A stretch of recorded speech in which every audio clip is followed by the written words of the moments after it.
we definitely have to talk after this, but you will see that in my presentation. Ladies and gentlemen, the protein transition has been well on its way for 10 years and more, and there's still a huge challenge. We need 50% more protein to be produced in 2050 with less land, lower carbon footprint, and above all, at affordable costs.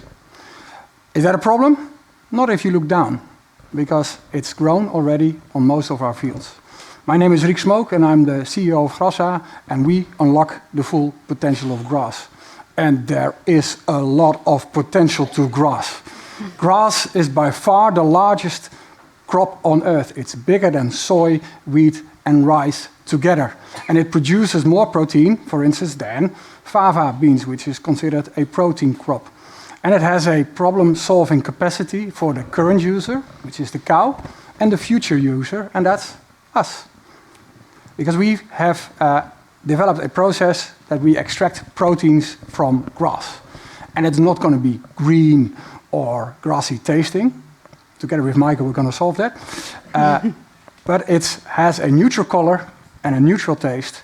And it has a nutritional value that is better than that of soy. And we are discovering all kinds of interesting functionalities. And that makes this a perfect candidate to replace soy, but also animal protein, in all kinds of different applications.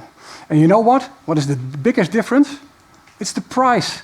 Because we can already offer this at an economical value compared to that of pea protein, which is a soy alternative. And that's not all. Because one of the side products of our process, the pressed out grass, is fed back to the cows. And the cows produce the same amount of milk with it, but now with a lower carbon footprint and with less nitrogen emissions. That seems to be a problem here in the Netherlands. And in addition, the dairy farmer becomes a plant-based protein producer. And he produces up to 2.5 times more food with an additional earnings model. So if you put this in numbers, the impact is huge. For a Dutch environment, if we process 20% of the grass, you would solve the manure excess problem in the Netherlands. The nitrogen balance has been restored. If you do this with 60% in the Netherlands, you produce so much protein that you can replace the full soy imports. And then it becomes very clear that on a global scale, you have the potential to feed the world population locally with grass protein. Sounds too good to be true? No, it's already happening because we've been processing and piloting for the last couple of years. We have a fully funded program that involves 50 farmers, and in 2 years' time we want to build our first full-scale refinery. We have a very strong and experienced team, and we are very happy that the founder, Johan Sander, a professor from Wageningen, is still advising us. And we also already have quite a strong investor and partnership base. But we need more partners from across the value chain to get this to your plate in time.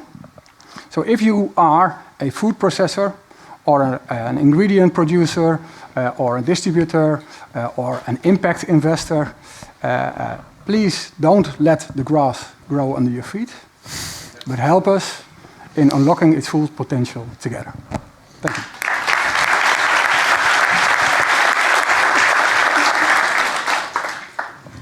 Yes, immediately behind you, Lut.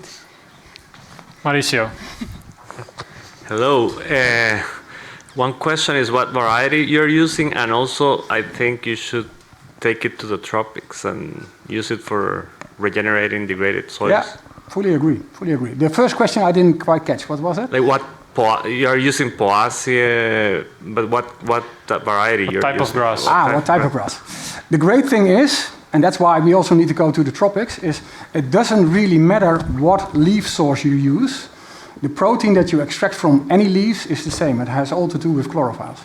So it doesn't really matter if it's the normal ryegrass or it's with herbs in it or with clover, we can process it.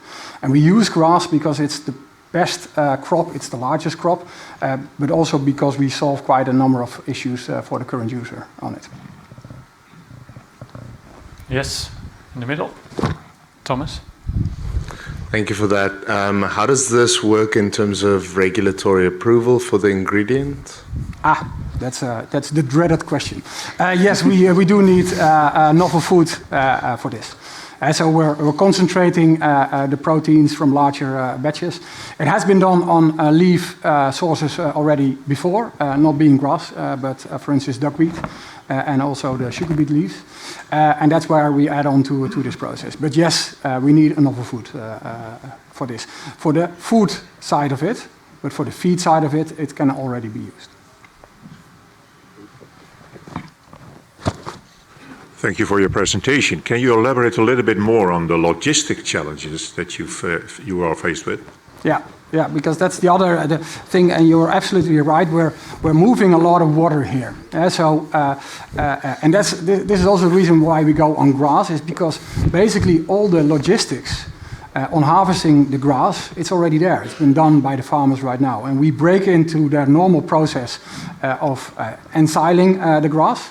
And we want to get the presses, because that's the first part of our process, as close to the farmer as possible, more likely on his own area.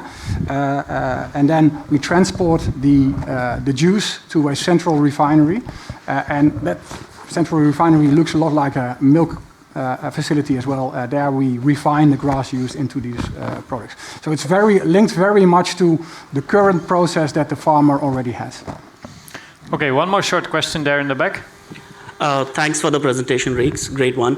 What I want to ask you is, we know that for a fact climate change is impacting the quality of grass that's growing here in the Netherlands and the world over. Yeah. If your model is based on extracting nutrients, how are you going to negotiate the drop in nutrient constituents of grass as the impact of unseasonal rains or high temperature impacts like the basic grass? Yeah, well, this is where optimization gets into place. And if you start talking to people that produce grass seeds, they already have on the shelf the variant that is better against drought and dry conditions. We could also add clovers to the field in order to get more nitrogen from the air when we store it into the product. So there are all kinds of optimization methods possible to get even more out of this. And then to answer the question on the tropics, if you put grass into a tropic environment, then you get a whole lot of protein from it. It's twice the amount of that we get from it here in the Netherlands. Oh, I guess Mauricio and you should talk. So. Yeah, sounds like it. Yeah, good. Well, thank you so much, Reeks. We think we need to move forward, but thank you.